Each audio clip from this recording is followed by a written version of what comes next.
Joining us is from Kyiv is Karolina Lindholm-Billing, the UN Refugee Agency's representative in Ukraine. Thank you so much for being with us. So you've traveled throughout the country. What are you seeing now? And are people just feeling that they've been refugees, they've been displaced, they want to come home and they'll brave the war? Yeah, the longing to return home is still very, very strong, including among the refugees who have fled the country. Our recent survey that we published yesterday shows that 65% of the refugees from Ukraine are hoping to return home, and many of them to areas that are still under Russian occupation. And among the internally displaced, the number who want to return home is over 70%. And what do they find when they get home, though? When they come home, is there enough food? Is there shelter? The devastation has been so widespread.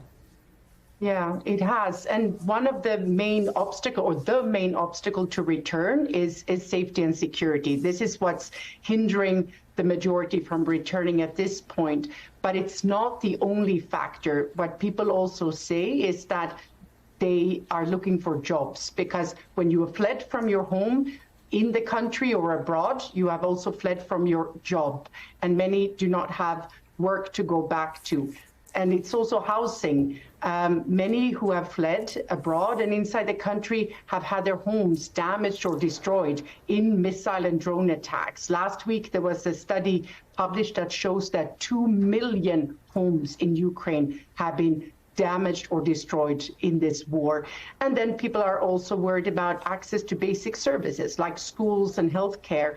There are many solutions, innovative, being found in Ukraine, like in the city of Kharkiv. A number of schools have been established in metro stations underground so that kids can still be together in class, but it's still not a normal situation. So those who choose to return at this point often finds the security situation dire, that it's difficult to find work to cover your basic needs, and that many things are still not working as the war is raging on every single day in Ukraine.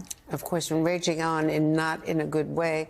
We know, the retreat from Avdiivka just a couple of days ago, the Russian advance, the fact that Ukraine is running low on ammo, rationing ammo in the trenches, still waiting for a promise of those F-16s. Now we believe, according to our reporting, they're going to get the long-range missiles, the ATACMS, are producing some of their own drones to, take care of that capacity.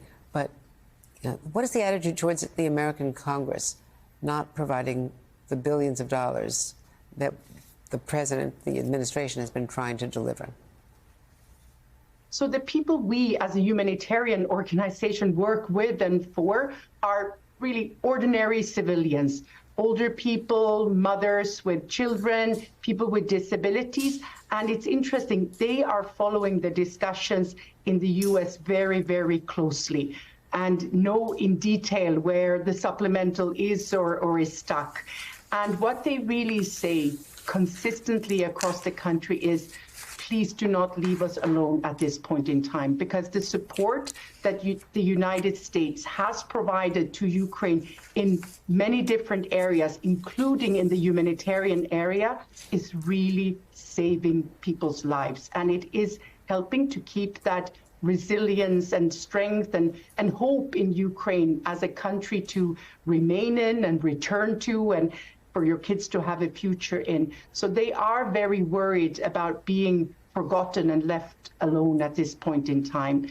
So there is a strong call to the American people to keep up that support and not let people down at this very difficult time, because the war is still ongoing with the same intensity as it was before a year ago.